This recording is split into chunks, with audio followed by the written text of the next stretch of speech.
కర్ణాటకలో నాయకత్వ పోరుకు తెరపడనున్నట్టు తెలుస్తోంది. సీఎం పదవిని ఆశిస్తోన్న డీకే శివకుమార్ కు కాంగ్రెస్ హైకమాండ్ గ్రీన్ సిగ్నల్ ఇచ్చినట్లు సమాచారం. ముఖ్యమంత్రి సిద్ధరామయ్యకు రాజ్యసభ సీటును ఆఫర్ చేసి కేంద్రంలో కీలక పాత్ర పోషించాలని కోరినట్టు తెలుస్తోంది. తగిన సమయం తీసుకుని నిర్ణయం చెప్పాల్సిందిగా ఆయనకు సూచించినట్లు సమాచారం.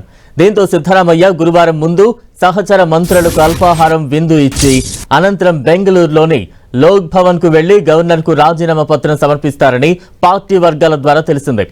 నిన్న సుమారు 6 గంటల సేపు జరిగిన ఈ సమావేశంలో సిద్ధరామయ్య, డీకే శివకుమార్ తో పాటు మల్లికార్జున ఖర్గే, రాహుల్ గాంధీ, కేసీ వేణుగోపాల్, రణదీప్ సుర్జేవాలా పాల్గొన్నారు. సిద్ధరామయ్య సీఎం పదవిని వదులుకుని రాష్ట్రంలో నాయకత్వ మార్పునకు సహకరించాలని అధిష్టానం సూచించినట్టుగా తెలుస్తోంది. సిద్ధుకు రాజ్యసభ స్థానంతో పాటు ఆ సభలో విపక్ష నేతగాను అవకాశం ఇస్తామని ప్రతిపాదించినట్టు తెలిసింది. అలాగే సిద్ధు కుమారుడు యతీంద్రకు డిప్యూటీ సీఎం గాను అవకాశం ఇవ్వనున్నట్టు ప్రకటించారు. ఈ ప్రతిపాదనలను ముందు సున్నితంగా తిరస్కరించిన సిద్ధరామయ్య తన మద్దతుదారులతో చర్చించి నిర్ణయం ప్రకటిస్తారని చెప్పారు.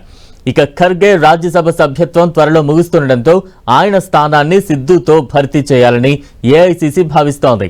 మొత్తంగా కర్ణాటక సంక్షోభాన్ని రాజ్యసభ ఎన్నికల సందర్భంగా పరిష్కరించుకోవాలని అధిష్టానం భావిస్తున్నట్టు తెలుస్తోంది.